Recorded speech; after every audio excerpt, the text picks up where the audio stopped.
मी प्रियंका. शंखनाद न्यूज चॅनलच्या मराठी बातमीपत्रात आपलं स्वागत आहे. बघूयात आजच्या महत्त्वाच्या घडामोडी.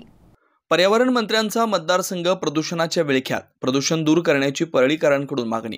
पर्यावरण मंत्री पंकजा मुंडे यांचा मतदारसंघ प्रदूषणाच्या विळख्यात असल्याचं वास्तव आहे. परळीत गेल्या 2 दशकांपासून अवैध होणाऱ्या राखेच्या वाहतुकीचा त्रास सहन करावा लागतोय. आता पंकजा मुंडे यांच्याकडे पर्यावरण खातं आल्यानं नागरिकांच्या अपेक्षा वाढल्यात. परळीतील औष्णिक विद्युत केंद्रामुळे मोठ्या प्रमाणात राख निर्मिती होते. याच राखेची अवैध वाहतूक उघड्या पद्धतीने होत असल्यानं प्रदूषण निर्मिती होते. तर औष्णिक विद्युत निर्मिती केंद्र परिसरात असणाऱ्या गावांना अनेक वर्षापासून याचा त्रास सहन करावा लागतोय. याचा थेट परिणाम नागरिकांच्या आरोग्यासह शेतीवर होतोय. नागरिकांना श्वसनासह पोटाचे आणि फुफ्फुसाचे विकार जडतात.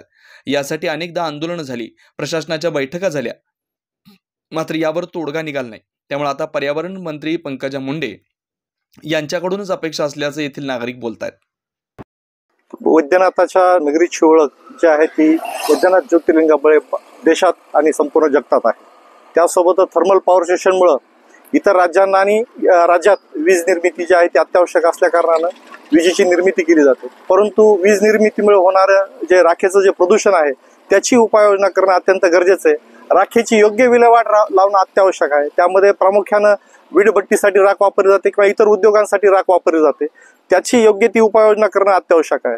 वाहतूक करत असताना योग्य मार्गानं आणि ठराविक वेळेत ती वाहतूक केली जावी अशी जनतेची अपेक्षा. आणि आम्ही प्रदूषण नियंत्रण मंडळाचे जे परळीतले जे समिती आहे त्यांच्या माध्यमातून अनेक वेळा यासाठी पाठपुरावा केलेला आहे, परंतु आणखी अंमलबजावणी त्याची झालेली नाही.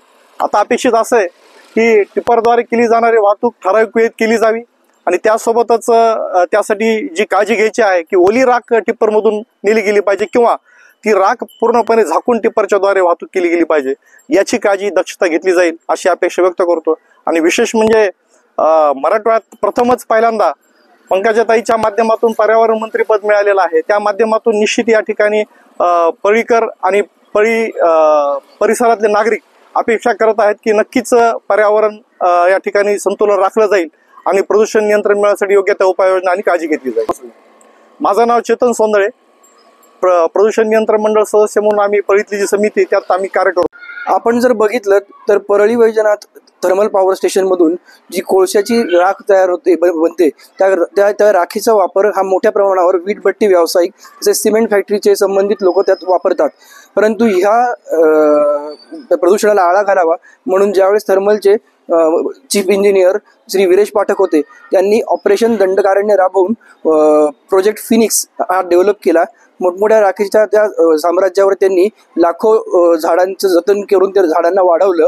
परंतु राखेच्यासाठी हपापलेल्या रक्तपिपासू काही जणांनी नागरिकांचे आरोग्य धोक्यात आणलेले आहे. अनेक टिप्पर इथे दिवस रात्र जात असतात. त्याच्यामध्ये त्या उघड्यावरती जी राख असते त्या राखेमुळे नागरिकांना त्वचा विकार, नेत्रदोष असे वेगवेगळे आजार कारणीभूत आहेत. आता ह्या सर्वांवरती आवाज उठवण्यासाठी म्हणून राख प्रदूषण नियंत्रण समिती स्थापन झालेली होती. त्या समितीच्या वतीने वेळोवेळी महसूल प्रशासन तसंच थर्मलचे चीफ इंजिनियर, त्यानंतर पोलीस प्रशासन व RTO या सर्वांची एक बैठक घेऊन वेगवेगळ्या वेळेस बैठका होऊन कारवाई केली जाईल.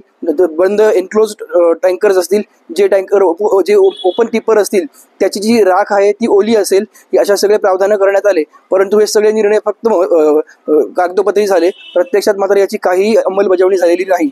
आता सध्या आता पर्यावरण खातं हे मराठवाड्यात पहिल्यांदा मिळालेलं आहे पंकजा मुंडे यांना. तर मंत्री पंकजा मुंडे यांनी आश्वासन दिलेलं आहे की राखेवरती कारवाई होईल. परंतु इथे त्यांना महसूल प्रशासन, प्रदूषण नियंत्रक मंडळ, थर्मल पॉवर स्टेशन, RTO आणि पोलीस या सगळ्यांचं सौहार्द एकत्रितपणे यांनी काम करून नागरिकांना दिला जसा पंकजा मुंडेंच्या मार्फत मिळेल अशी एक आशा इथले नागरिक व्यक्त करत आहेत.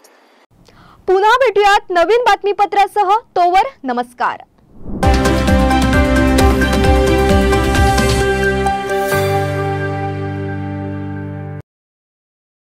क्या आप इंटीरियर के बारे में सोच रहे हैं पर डिज़ाइन फाइनल नहीं कर पा रहे?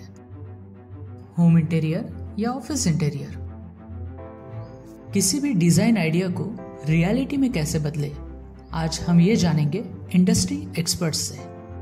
हमारी कंपनी जो है डिज़ाइन ब्यूरो, उसमें interior designing, renovation, architectural design, landscaping end renovation, furnitures, ये सारे जॉब्स हमारे यहाँ होते हैं। और पिछले 20 साल से हम लोग इस फील्ड में हैं।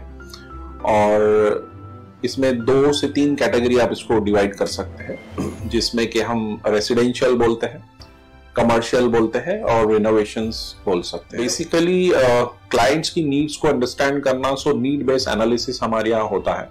सो क्लाइंट्स के लिए हम लोग परफेक्ट इसलिए हो जाते हैं, या हम उनके लिए दोबारा, या किसी क्लाइंट्स के लिए हम चौथी बार काम कर रहे हैं because of their confidence with us, कि वो हमारे ऊपर रिलाई करते हैं। हम लोग अमित को पहले से ही जानते थे, तो उनको हमने बुला के उनको जो स्ट्रक्चर है, यहाँ पे ब्रिक्स वर्क चल रहा था तभी से उनको कांटेक्ट किया, उन्हीं को जगह दिखाई, उनको स्पेस डिजाइन करने के हिसाब से कांटेक्ट किया, उन्होंने डिजाइन बना के दिया काफी अच्छा।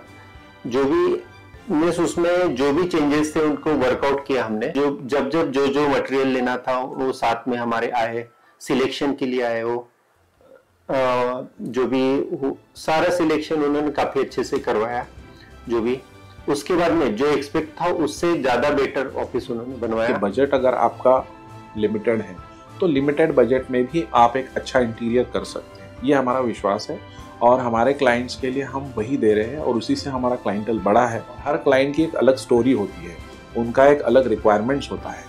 कई बार ये सारा मिस आउट हो जाता है, हम अपने डिजाइन उन पे लाते हैं, वो नहीं होना चाहिए। उनको क्या चाहिए वो हम डिलीवर कर सकते हैं, बस वो उनके बारे में हमको समझना पड़ेगा। तो हमारे इसमें हम एक ही बोलते हैं कि ड्रीम कम्स ट्रू। आप ड्रीम देख रहे हो, हम उनको फुलफिल करेंगे, वो हमारी रिस्पॉन्सिबिलिटी है।